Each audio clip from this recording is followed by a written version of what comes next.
I never imagined a casual ride home from my best friend's house could turn into one of the most unforgettable nights of my life. It all started when I offered to give her mom, Mrs. Parker, a lift back to her home. I'd known her for years. She was warm, funny, and kind, but that evening, I had no idea how much she'd impact me. The sun had set hours ago, the roads were quiet, and the sky was already darkening with thick clouds that whispered of a snowstorm. We were halfway through the winding country roads when the first flakes began to fall. At first, they were playful, gentle, almost romantic in a cinematic way. But within minutes, the wind howled, the snow thickened, and visibility dropped to almost zero. Our little car groaned under the storm, tires slipping slightly, until finally we slid off the road and came to a shuddering halt. I tried the door handle. Locked. The engine coughed and died. I looked over at Mrs. Parker, and for the first time, I noticed the flicker of fear in her eyes. "Well," she said softly, attempting a smile, "I guess we're stuck."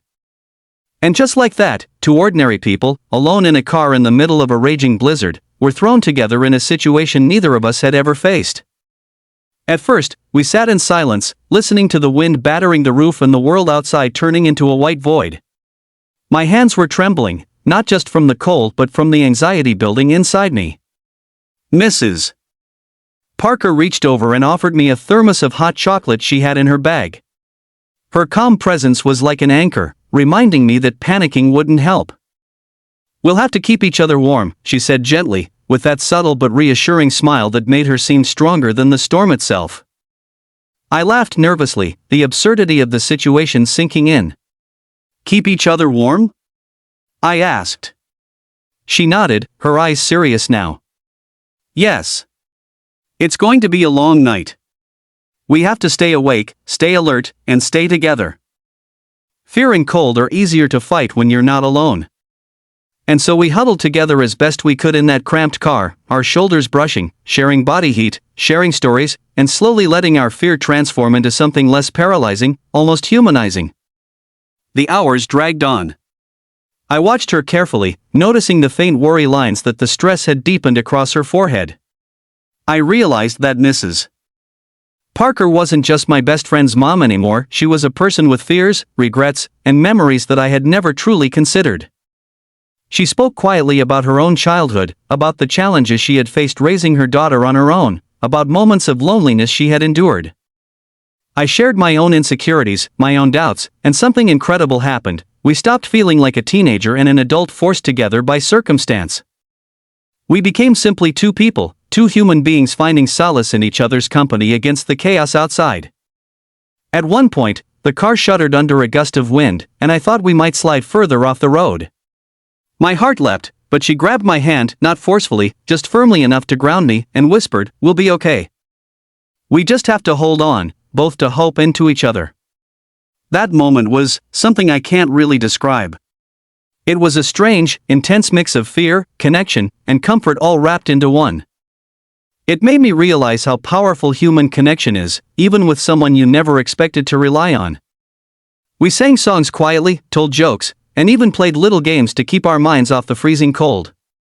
Time lost its meaning, minutes stretching into hours, until finally, far in the distance, I saw headlights cutting through the snow. A tow truck. Rescue. Relief surged through both of us, tears mixing with laughter. When we finally got out of the car, the snowstorm still howling around us, Mrs. Parker turned to me and said, "Thank you. I don't think I would have made it through the night without you."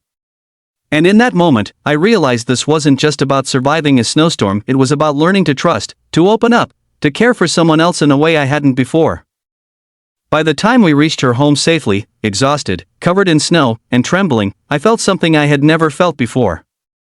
A sense of growth, of resilience, and an understanding that fear doesn't have to isolate you, it can bring you closer to the people willing to face it with you.